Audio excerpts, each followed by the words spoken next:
I'd like to show you a picture of this clock. What do you think? That's right. It shows time being slowly eaten away. Time marches on. According to Google's definition of time, it is the indefinite continued progress of existence and events in the past, present, and future regarded as a whole. My speech today is therefore about time. My research on this fleeting topic has shown me that no matter who one is or what one does, one has no control over time. Time marches on. No matter what you try, time marches on. No one can contain or control time. But I hear this being said all the time to children, students, businessmen, actors, actresses, lawyers, nurses, etc. You are wasting time.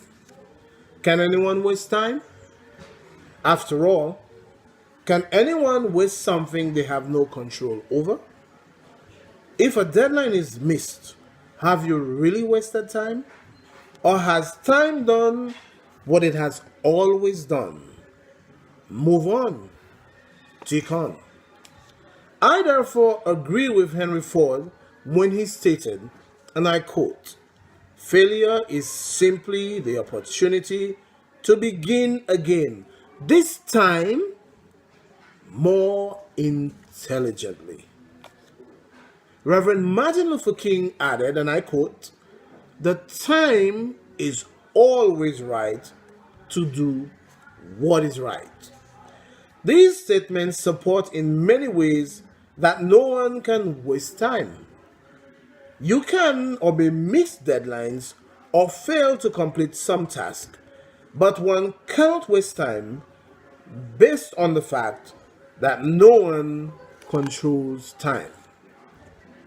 We therefore need to remind ourselves that time marches on as it should.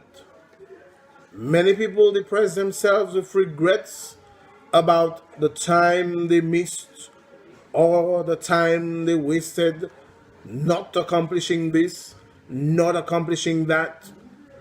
I again say, like Dr. King, there is always time to do what is right. So go on, restart that project. Continue where you left off with your education. Write this degree. Make peace where there is strife. Examine and plan properly, because try as you might, you cannot waste time. I'd like to show you the picture of the clock again. That's right. Time marches on. You cannot waste time. Ladies and gentlemen, a wall. A wall is defined as a continuous vertical brick or stone structure that encloses or divides an area of land. Look around you. Are you surrounded by walls? Is your house built of walls? What if your house was not built by walls?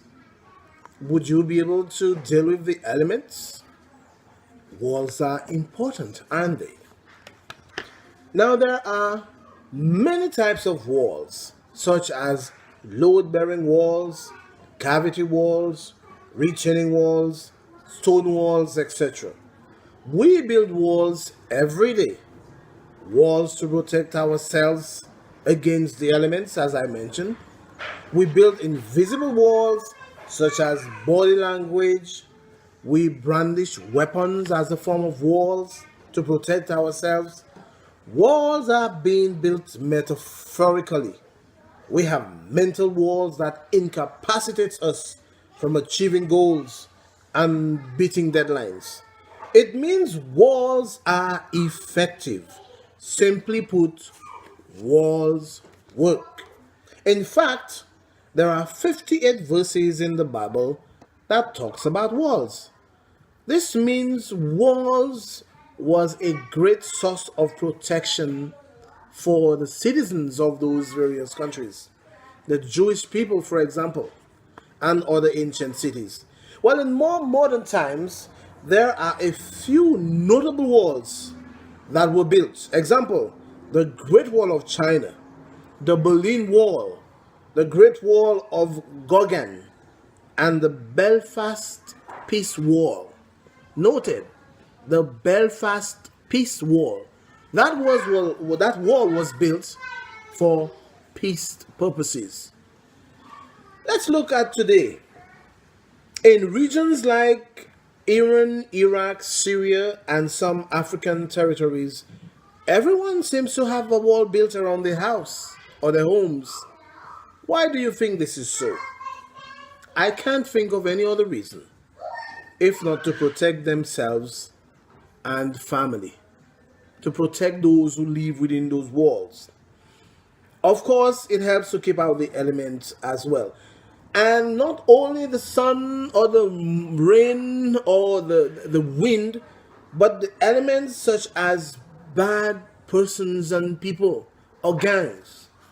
That is why any government of any country must do all it can to protect its citizens, to protect its culture by legally creating or continuing or constructing, that should be, any barrier in whatever form or manner it chooses to protect its interest. So, build a wall. Build a wall. I want to talk about a special occasion today. And growing up, I knew that I was going to get married whilst I was pretty young. And I did actually at 24. I also knew that I'd have my first child and it would somehow be a boy. And so I had my first child. And then I had my two other children, which were two girls. Now I live with my wife of 20 plus years, my 20-year-old son, my 15-year-old daughter, and my 7-year-old daughter. We are pretty happy living together. Are there challenges in our lives? Of course there are. But what life has no challenges? But I'd like to recognize someone who is very dear to me, and that is my son. All of my children, mind you, are very dear to me. But having a son as your firstborn is pretty significant. And he's actually born one day before me, because my birthday is on February 8th and his is on February 7th. I remember when he was born, and that day I was taking a shower, and my wife was already at the hospital. And I was given a call and told that, congratulations, your wife has a baby boy. Of course, I couldn't contain myself as I rushed down and thinking, why couldn't she wait until the 8th? So my son and I would have had the same birthday. But it was not to be. He was born a day before me, and I thank God. And it happened to be on my favorite number. 7 has always been a very good number for me. And the occasions when I celebrate 7 is because I am the 7th child in my family. My first name has 7 letters. My son was born on the 7th. Actually, my wife was born in the 7th month, that's July. My first daughter was born on Saturday, that is the 7th day of the week. And my last daughter was also born on the 7th of August. I could tell you one more thing about the occasion of 7. My favorite verse in the Bible is Matthew 7. You name it, or you got it. Chapter 7, verse 7. And it reads, ask and ye shall receive, seek and ye shall find, knock and it shall be open unto you. And by the way, Matthew has 7 letters. Check it out and you will see. So, on the occasion of 7, I happen to have a lot of connection with the number 7. My son just celebrated his birthday on February 7th, 2019. He turned 20. And I am very proud of this young man. He's an athlete. He's an artist. He's currently in high school. And he seems to have a good head on his shoulders, as we say. I'm proud of that.